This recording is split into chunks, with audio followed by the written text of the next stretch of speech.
Welcome, everybody. You know that there's a lie that we've been told.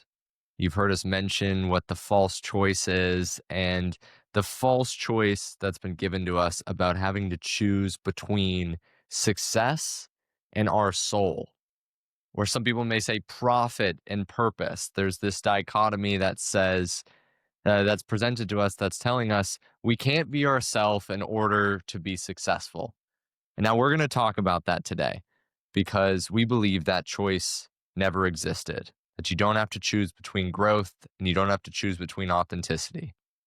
So, to start this off, I want to tell you a little bit about myself.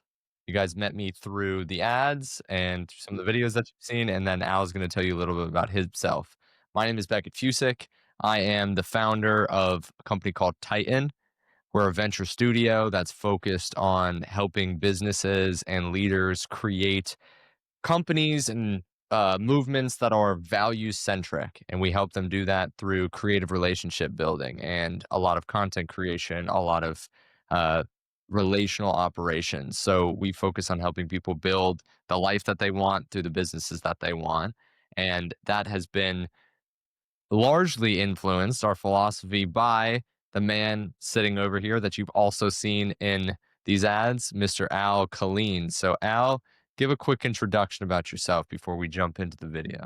Um, my name is Al Killeen. I am old, and because I'm old, I've been blessed to have had 2/3 of my life in the workplace.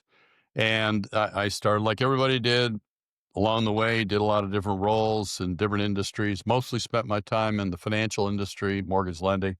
Been the CEO of 3 companies. I started 2 of the 3, and I had an event happen that I'll tell you about perhaps as we go forward together, where a company I built up in the 90s, I sold it. I got fired from it after I sold it. I was despondent and I was giving up on it all at 48 years old. And my beloved wife suggested that maybe it was the best opportunity in my life to go and find what I was really supposed to do. So go for it. And if we lose everything, she'll stay with me. And so that beautiful woman said, well, how about you just work for what your purpose is rather than your money? And so I decided, I'd never occurred to me to do that. What would I do if I couldn't fail? I thought I'd save the frigging world and die anonymously. Okay, go do that. So I created a program, and the design of it has been to solve any problem that any person has in business or in their personal life. And I started 25 years ago with that sort of Don Quixote like dream. And within a year became blessed to be in the top 3% in the world of business and life coaches. So I've written 2 books. I've had 25 years of this with 25,000 hours with successful people, one-on-one coaching calls, hundreds of personal programs with people and speeches, workshops, all the stuff. And I met Beckett and Trent, his partner, a year and a half ago, and we found a great degree of compatibility. And my premise in life is doesn't matter if you're old or you're young, it's really a matter of your decision as to what your identity is and whether you're coming from your ego or your values.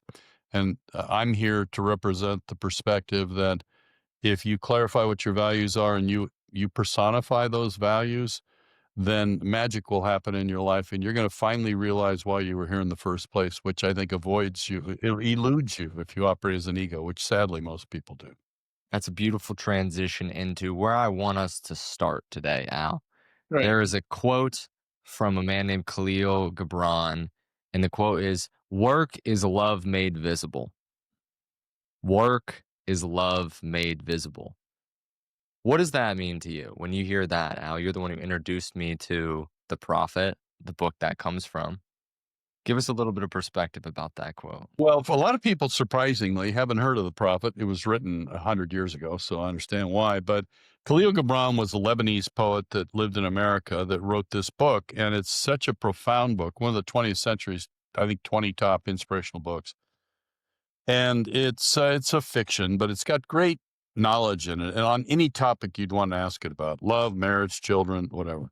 What he says about work in a longer poem than I'm going to tell you, this is the essence of it, is that work is love made visible.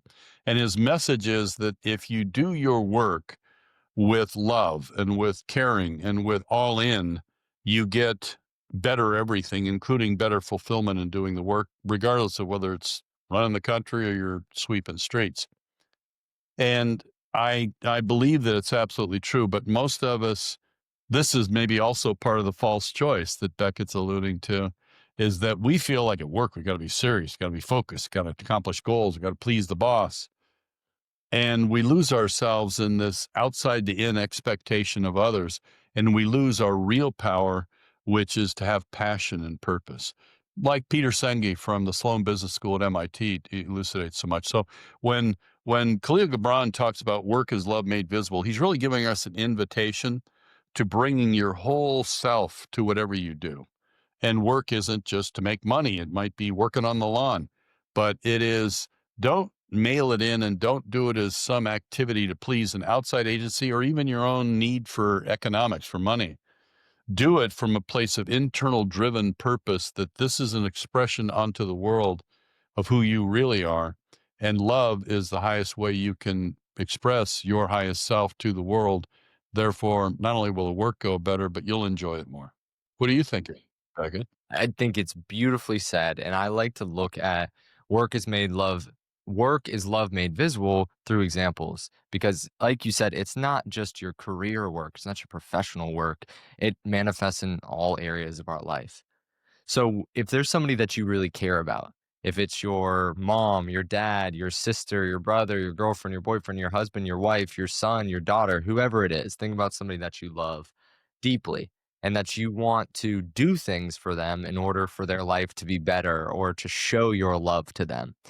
Say it's making them a dish. Say your wife has a special dish and maybe she's the one who's cooking often and you've got some extra time and you want to go out and go get all the ingredients for this. You're researching the recipe and you're giving this energy to express your love. That's work. That is a form of work. And oftentimes we think about work as the career, the profession. Oh, this thing that I got to do outside of, that I got to do to pay the bills. Well, I believe part of the false choice is that we are forgetting that everything is a form of work. But when we do things that we love, when it is an expression of our love, we really don't often describe it as work. And unfortunately for most of us, sometimes our professions can feel in that outside area where like, oh, we're not going to describe this as an expression of love. But we're here to tell you to talk about or to make the case that that is a false choice. So we're starting with this concept. We're starting with this concept of work is love made visible. So I want to take a step back and look at this concept.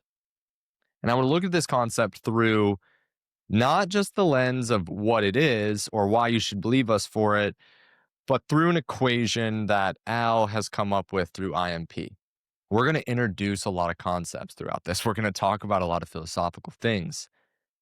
The concept is one part of this equation that creates something that makes it real for you beyond just philosophy. So, Al, will you tell us about C plus E equals OT and what that means? Before I get into the architecture of the formula of concept plus experience equals the ownership of truth, first I'd like to take each of you back in your lives to when you were a little kid. If you're like a lot of us, you started out as a little kid and you had a tricycle when you were small and your balance wasn't great.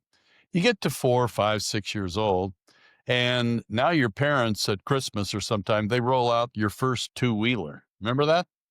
And maybe and you look at it and you're like, but it's going to fall over. And your dad or your mom says, no, look, there's something called gyroscopic motion. And when you get on it and pedal, it's going to hold the bike up and it won't fall over. Yeah, right. No, really, it will. So I'll prove it to you. Get up on the bike. So you get up on the bike seat and it's sitting up because your dad is holding the seat. And so he said, now I've got this. Don't worry about start pedaling. You start pedaling. Don't let go, Daddy. I won't. You still got it? I got it. No, okay, I think you can let go now. And he let go maybe 30 feet back. That was the moment when you really knew that gyroscopic motion wasn't just an idea. It was an experience, but now you own the truth of that experience and you have never forgotten how to ride a bicycle. That's just a simple little thing that happened when you were a kid, but that formula is true for life. And this is a mistake we make as bosses. Like I said, I've been CEO of 3 companies and in senior leadership positions of companies. And so often, bosses tell employees, here's what we got to do. And so the employees drink it in, but they aren't quite sure, but they don't want to seem like they're stupid or whatever. So maybe they don't ask questions. Maybe they don't even believe it can happen, but the boss wants it, so they do it. So this is a chance for you to change this element of your life that in an era where we are inundated with concepts and much of them false through the internet and through, whatever, bots and all that jazz. I'm always fond of a statement the Buddha made that he basically said, don't believe anything I tell you, try it for yourself. That statement always struck me because we learn so much through experience. If you have experience with that concept, you'll still be able to do whatever you can do. You may not be able to repeat it, and you probably can't teach it to anybody. But if you then marry it to the concept of why you were able to do what you did, now you not only can repeat it for yourself, you own the truth of it, and you can help other people by helping them understand first, typically first the concept, then the experience, sometimes the reverse. What do you think, Beckett? I think that you've illuminated concept plus experience equals ownership of truth. And we're in this time of immense amount of information. We're constantly fed information. So it's become a very important quality has become discernment. What is your ability to discern what is accurate for you or helpful for you? And one of the things that allows you to do that is the experience side of this. You can have concepts, but you must have experience. So one of the big lies that you may have seen this in some of the promotion that we said, but one of the big lies is that information equals implementation. I mean, excuse me, information creates transformation, but that is not the case. It does not create the transformation. Information must be implemented. You must work with this information in order for it to become something that's not just in your head. So think about all the times that you may have bought a business training or read a self-help book or read something where the concepts you felt it. It may have resonated with you, or there might have been pieces that you wanted to put into action but didn't. Think about all the times that that has happened. Well, this is an example of just concept in action. We must put what we learn into experience or it falls flat. It doesn't become integrated into your life. So I think that it's important that we recognize this before we jump into things that you're going to hear us talk about, these additional concepts in here, because it's easy to listen to a wise, very successful old man talk to you about these things and feel good about the wisdom and the truth that he'll be speaking. And it'll feel good to hear about, oh, here's the success we've had or the success you've had, and you want to talk about that. And it always feels good to do that. But without the act of putting into experience, it doesn't create the change or the transformation you want. So I want to tell you a little story about this for me.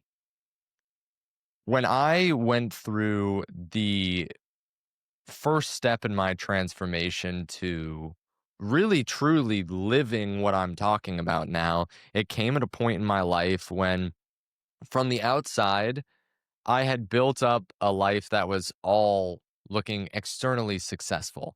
I had based my metrics of success on how much money was I gonna make? Oh, I've got the biggest penthouse and the coolest building, and I've got the BMW, and I've got the cool social circle, and we're hanging out with powerful people, and it was all about external metrics of success. And I was ambitious. I knew what whys were and what purpose was, and I had felt that I was in alignment with that. Like that would be the formula: ambition plus knowing concepts. Ambition plus knowing the concepts would make my life. I would be free. I would be living in freedom. Well, this life that I had built came tumbling down. It started to unravel, and then it unraveled very quickly.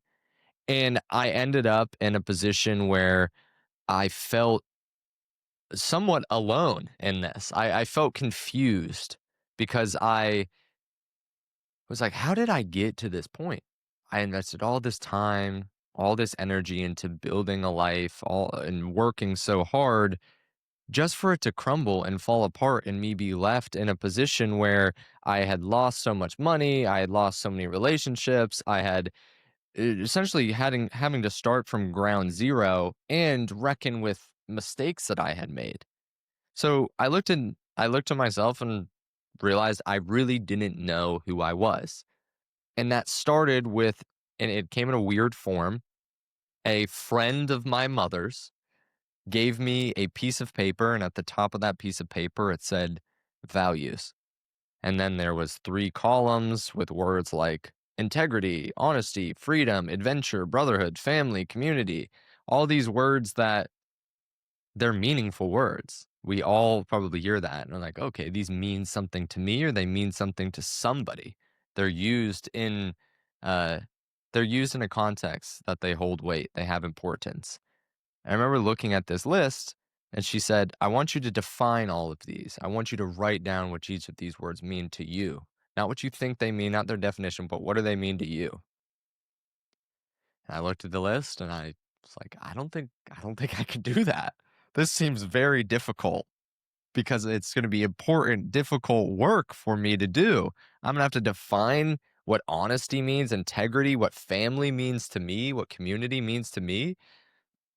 And I remember sitting in that and letting it process. And later that day, I started that work and I started with easy ones like honesty, telling the truth, being forthcoming with information, integrity, doing the right thing at the right time. And it took a lot of time for me. It actually took me days to define all of these 75 words. And I started to rank them as I was defining them. So I'd rank them 1 to 5. And this process was super valuable for me because I got to words like freedom. And freedom, viscerally, when I read the word, I knew it meant something to me that was deeper than other words on that page. And I was like, why does this mean so much to me? It's not this jargon about freedom and like people think of it as like political jargon or some type of dogmatic idea of what people have and what people don't have. But for me, it wasn't that. And I wanted to figure out what it was. And I wrote down freedom is the ability to creatively express and experience love. And that was a very important time for me because that word that I wrote, I don't even think I cared that much at the time. I felt it, but you do something, but now I have the concept and it brings it back to concept plus experience. So over months and years after I've defined my values and started to understand this, I started to integrate this into my life. And I started to work with this because it wasn't instant transformation. It wasn't just the information. It was implementation. So that was a personal story for me about my values and how I took that concept and how I'm still putting into experience and I'm still owning it. And it's come in the form of building Titan, deciding once I know this, okay, well, the vehicle that I'm in may not be resonating with me. I feel like the work that I'm doing is not. For me, work is love made visible. You can even say that work is freedom made visible. Replace that with your core value. So, Al, what's been your journey through building this database of work or with your values? You have an incredible story about how you created IMP, but how you've done your life's work and helped so many people. What's been your transformation story? What was a point in your life when you understood a concept and you had to put into experience that that brought you to where you are now? I'd been through all the programs in the '80s, in the '90s. I went to Tony Robbins. I went to all the stuff. Watched The Secret. I was going to be a Zen monk 50 years ago. I was going to be an intellectual history professor 52 years ago. And I was studying to do all these things. And it's I tend by nature to be too intellectual anyway.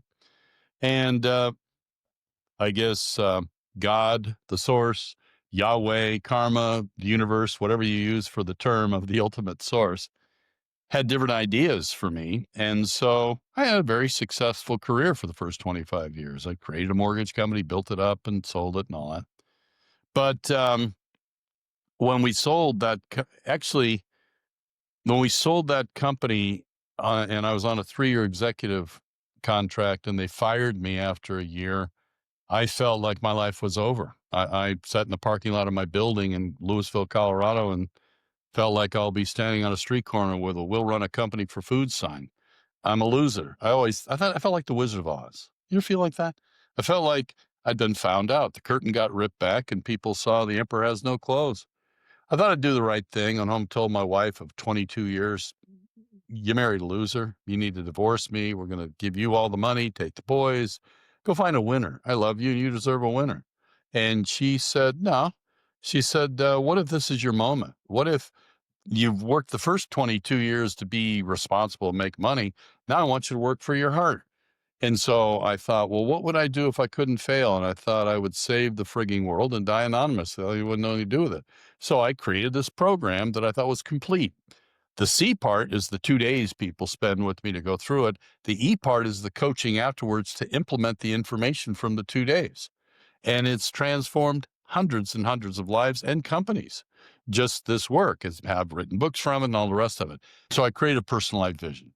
And that's what guided me. And this personalized vision says this: my personalized vision is a world where all people realize their fullest potential, a world of extraordinary relationships and extraordinary accomplishments, and a world where integrity and honorable actions are courageously pursued and commonly experienced. Now, I take that to heart that this is a covenant that I've made with God, that I'm going to do my best to be what I've just described in the experience other people have of me. I started practicing that, and my business got very successful and very quickly to levels I never imagined that it would.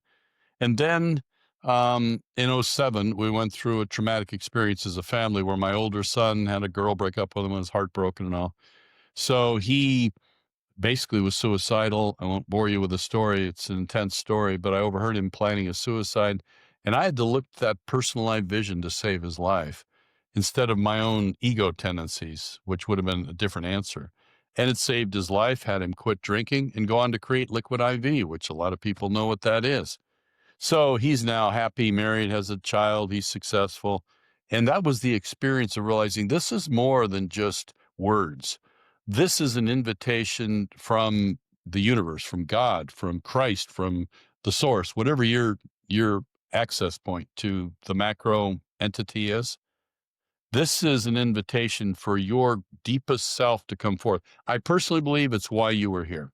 I think you and I and Beckett and everybody who's watching this was born to actually at some point reveal what their core values are and then to choose boldly to live those as an expression of their identity rather than their ego personality. And I tell you what, I decided to do that 25 years ago, and it gave me a life I could not imagine because it opens up the abundance of all things when you operate in alignment with what the principles, what all the holy ones have said, whether Buddhist, Christian, Hindu, whatever, they're all saying basically the same thing. You are the message of your life for the world. Are you just going to come and go over 83 years and be warm, safe, and dry and eat some food and have a nice roof and maybe drive a nice car? Or are you going to be somebody that on your deathbed, when you have 5 minutes left, you know you passed the most difficult test, which was to discover why you were here in the first place, as expressed through values that you gave the world an experience of? What do you think, Beckett? Well, I think that you have a beautiful quote that you start off the IMP program with that encompasses the concept that you just outlined through your experience quite beautifully. Share that quote with everyone now.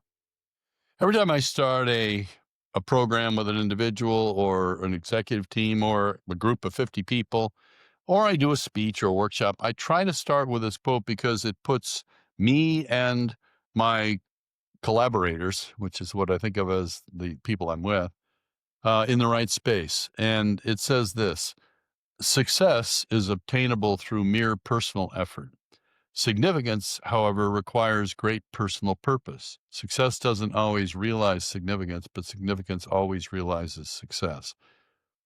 The point to the quote is we all, in our egos, aspire to success because it is our answer in the modern world to the survival instinct of the ego to make sure you're warm, safe, and dry. You have enough to eat, you got a roof over your head, all of that basic survival stuff.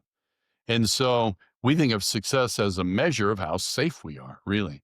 We don't spend time thinking about significance. And as a result, we get to the end of our lives and we wonder if we were significant, if we mattered at all. Where if you start with your significance, everybody watching this is unique. You are here, you're the only being who's ever existed out of 100 billion human beings that have been born. You're the only you. And you have a unique architecture of what you bring to this world, and you have a unique reason for doing so and a unique expression of that reason. Your significance is discovering all of those and then working with those sincerely and wholeheartedly. And when you do, the magic of life reveals itself. What Christ talked about reveals itself. What Buddha talked about, what all the holy ones talked about, isn't something that's waiting for you sometime that you may get to. That may be true, but I can tell you it's true right here and now. The kingdom of heaven is within you if you awaken it by becoming a living expression of your values and not merely somebody that believes in them. It's like Beckett talked about with freedom. It was an idea and it appealed to him, but he had this special kind of connection with it somehow. And once he started being someone who was an expression of freedom, his life opened up. Yours will too. I think it's the way we can look at this through the work we're doing is if most of us who are entrepreneurs, or if you're a healthcare professional, we did a lot of marketing to healthcare professionals. You didn't become a healer to become a master of building funnels. You did it to help people. You didn't become an entrepreneur to be the best marketer who knows all these tactics and things. Most of us decided to take the path that we were going on because we saw something more within ourselves. We didn't just see success as the one metric. There might be things that pull us there, but that pull us towards success. But when we evaluate what is the difference between significance and a success, it's a focus on who you are. It's a focus on being who you are in the highest expression of yourself. And it's easy for that to be dismissed today because there's also lots of people who are uh, weaponizing that or monetizing that for their own gain. But you have to try it on for yourself. You have to see yourself as, okay, I am going to be the highest of expression. If I could be the highest expression of myself and understand who I am, understand what impact I want to have on the world, what my vision is of the highest good that I can do, and then trust in that and build a life of significance around that, value that instead of, oh, how much money can I make from doing this one thing? And that be the difference between the two is not that you won't get the money. It's not that you won't get the relationships. It's honestly probably a better way to get the derivatives.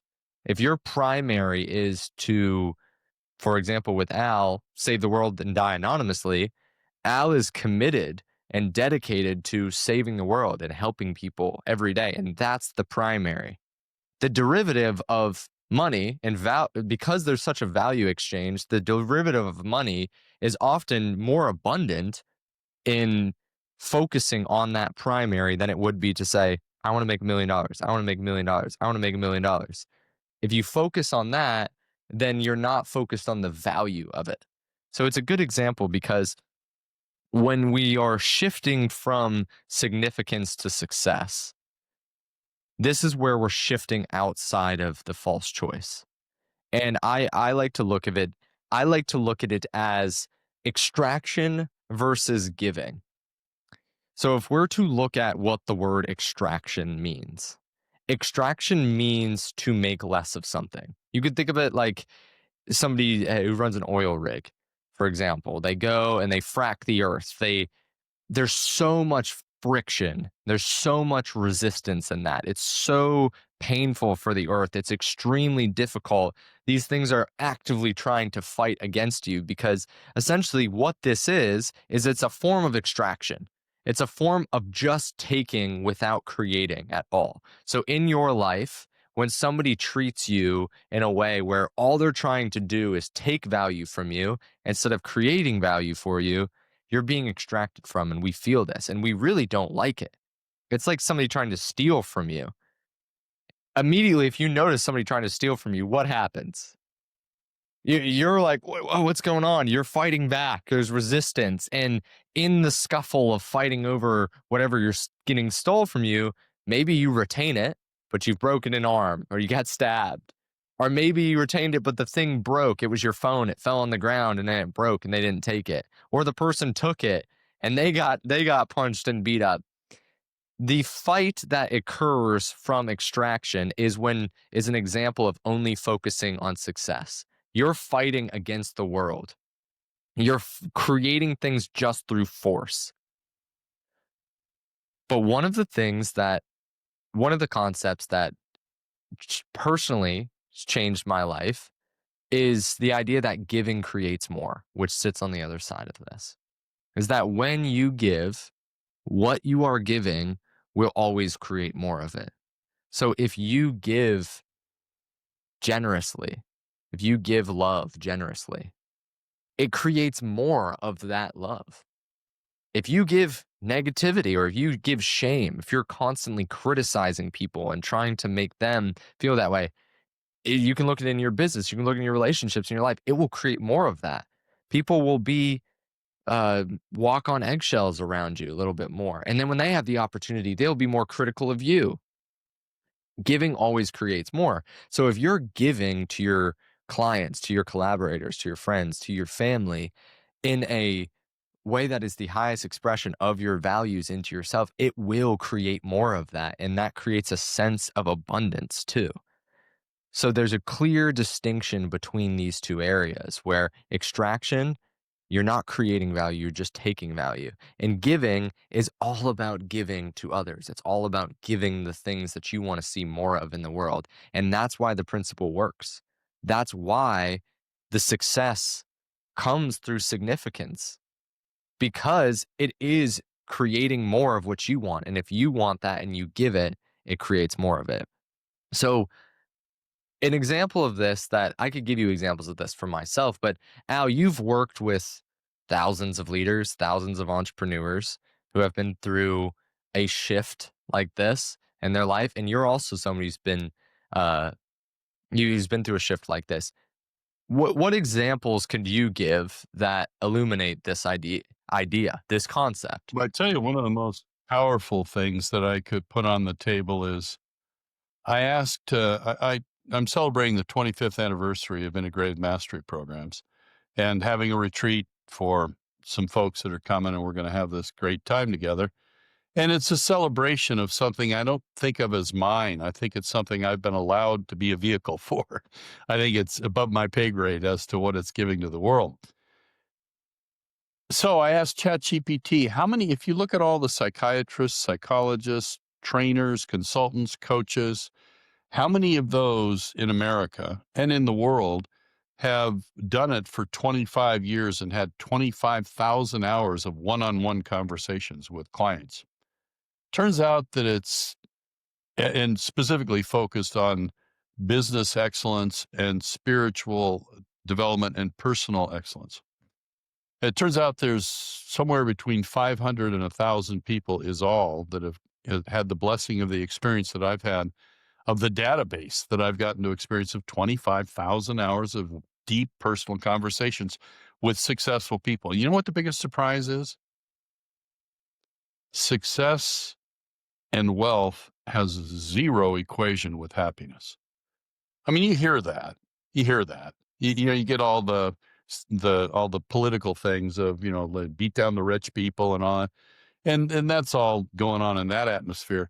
But this was a great surprise to me is the happiest people are not necessarily the wealthiest or the richest or the most powerful or even the most successful. They're the people that understand who they are and aspire to become more and aspire to give it away. Really, I think the biggest single equation that I've noticed in the people that are really happy and fulfilled is they have discovered the joy of being selfless in a world that's selfish. And success is usually about being selfish. Now, in my business strategy and tactical coaching with people, I rely heavily on a guy named Peter Senge that was the director of the Sloan Business School at MIT that studied leadership and success and values for 25 years. He's a big influencer. Margaret Wheatley, that ties quantum mechanics to leadership, big influencer. Robert Fritz on the power of creation, big influencer. All components in this program of mine. And what I've noticed is that the people that are most comfortable in their own skin and most grateful for life are the ones that are generous of heart. And that feels antithetical to our tendency to want to make sure I get mine and that I've got enough. But as Beckett is talking about, we forget in an overly materialistic focus of reality, this is a multidimensional reality with energy fields. I mean, you really, what quantum physics is doing is, I think, merging with spiritual truth that everything tangible comes out of the intangible. I mean, 98% of the universe is dark matter that we don't really know what it is, but it's most of the universe. Very little of it is actually physical, material. What's that have to do with you and your values? Everything. Because you have magic in you, you have consciousness, and you get to choose what to do with that consciousness, where to focus it. If you focus it on me and mine at the expense of others, you're not real different from a dog in the street scrapping over a pork chop. But if you decide to listen to the holy ones, all of them from all the traditions, and take what they said to heart and realize these are more than just people saying this is how you get to heaven or get to enlightenment. This is how to live your life today, is to live your life from a generosity of heart. Because you know what, folks? You and I, probably me before you, are going to be spending 5 minutes on our deathbed at some moment. And we're going to have the most important conversation of our life, which is the one with ourselves.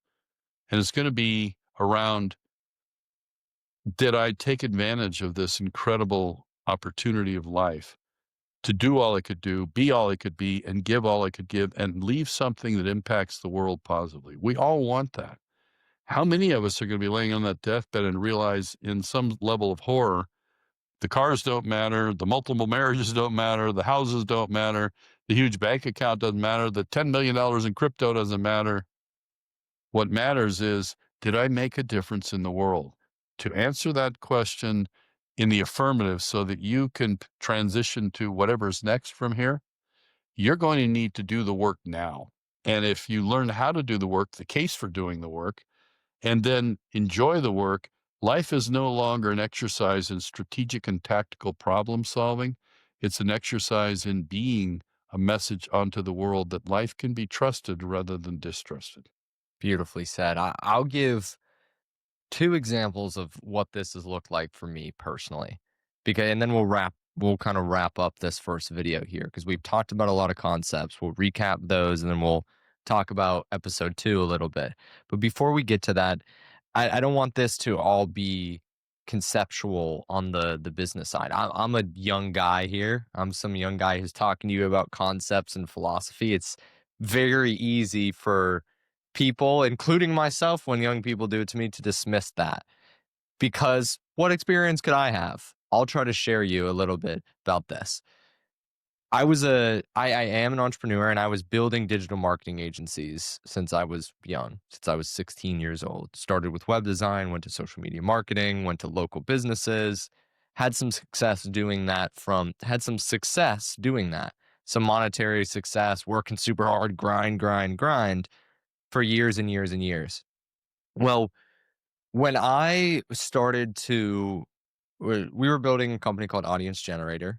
And when we were building Audience Generator, the approach for us was to call, to sell.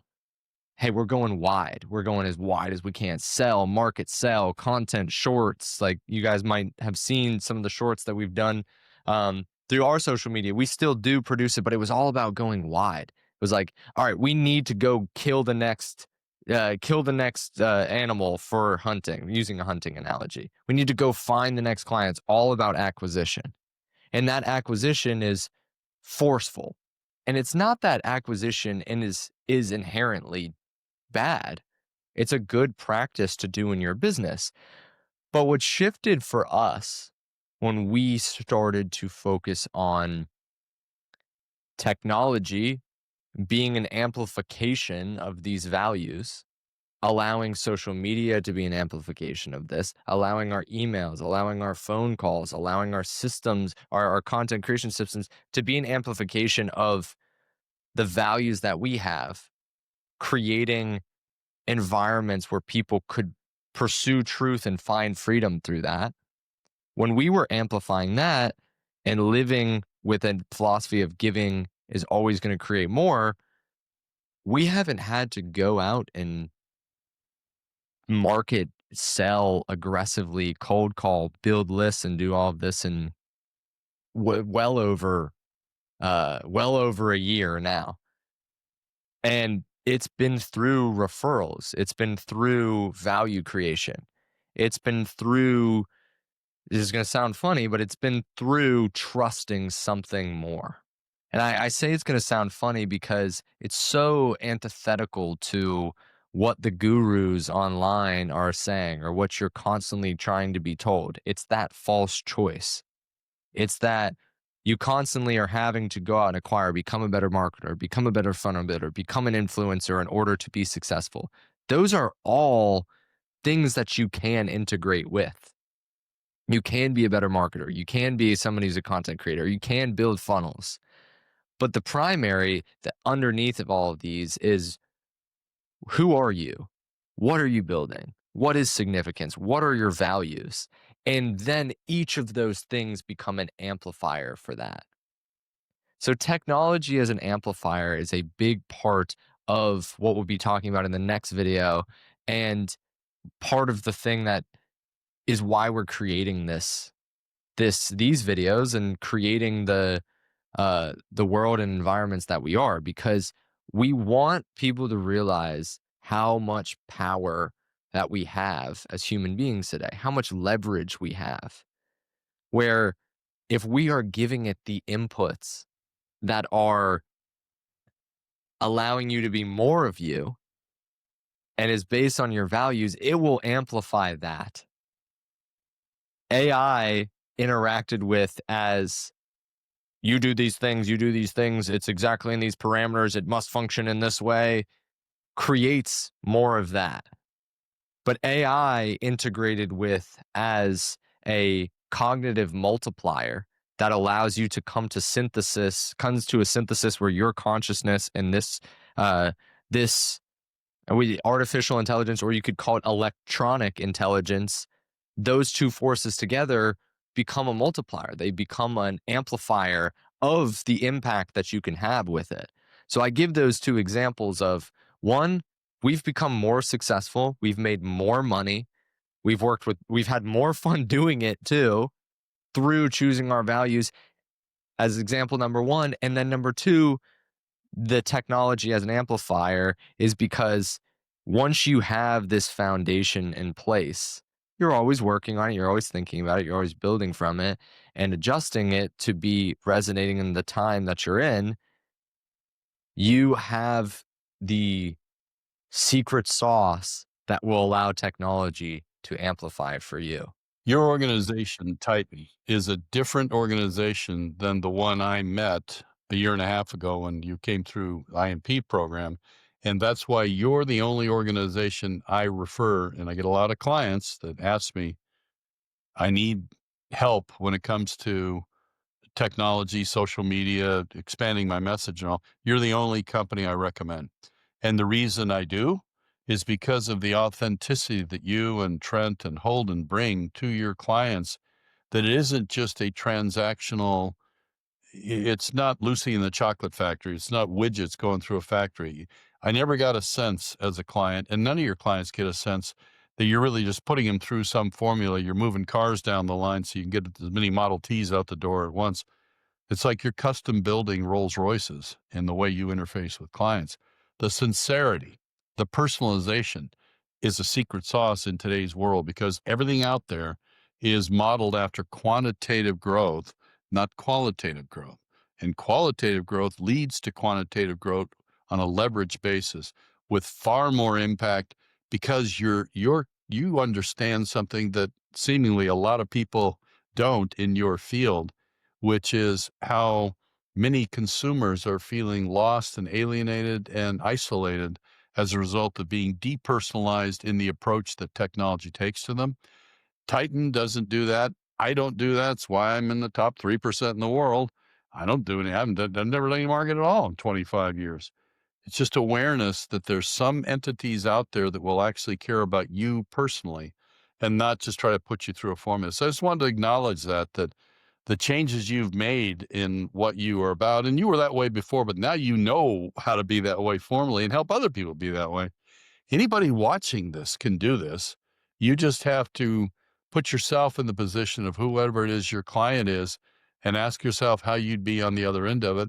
And the people are responding to you without you having to cold call them because they're hearing about, hey, here's this one entity that actually is real and they do care about people. They don't just pretend to for the sake of their pocketbook. And I wanted to acknowledge that because that's unusual in technology, Beckett. Oh, I appreciate that, Al. And I want to follow that up by saying the reason why it matters that you know who you are and that the inputs are the primaries because we all have access to these tools. We all have access to this leverage. People will try to gatekeep you from the I just let's just take back this back to 2018. In 2018, I bought so many info products. And in 2018, a lot of the time on the other side of that info product would be like some tool. Like I remember buying an Instagram growth strategy thing when I was 17 years old. And on the other side of that was ManyChat.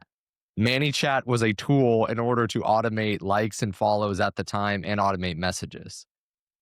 You cannot do that anymore because we all have access to all of the tools and all of the leverage. You don't need to worry about can you do something anymore. Go and interact with AI.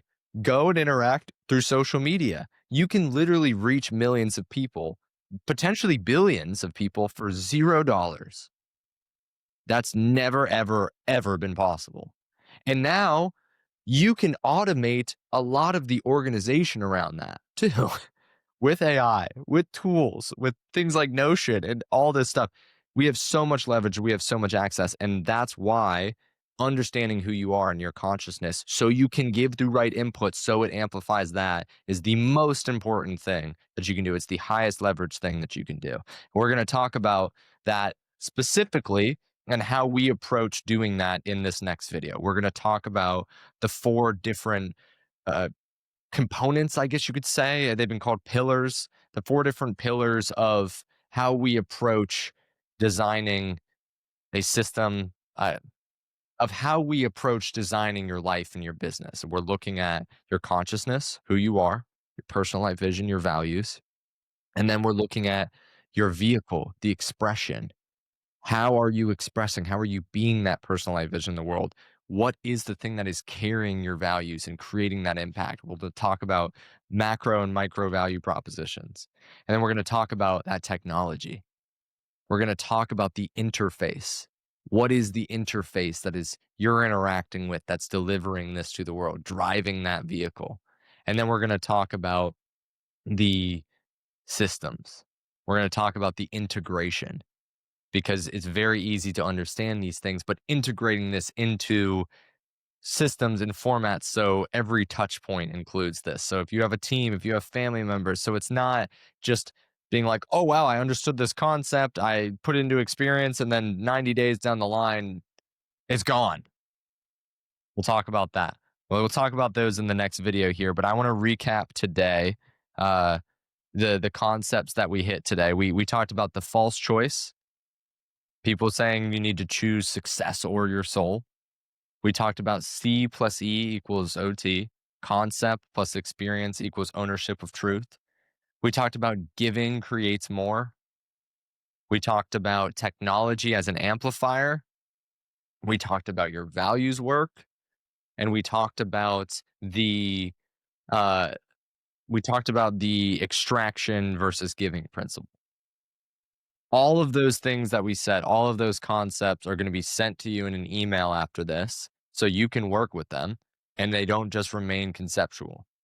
We will give you the breakdowns. We'll give you more of what we talked about. We want you to take these and utilize them. Apply them to parts of your life. The materials that we've created are designed so you can take it and run with it.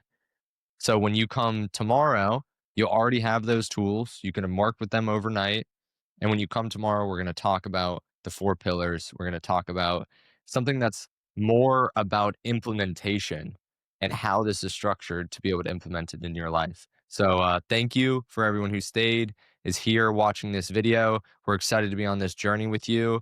And we'll see you tomorrow. See you tomorrow.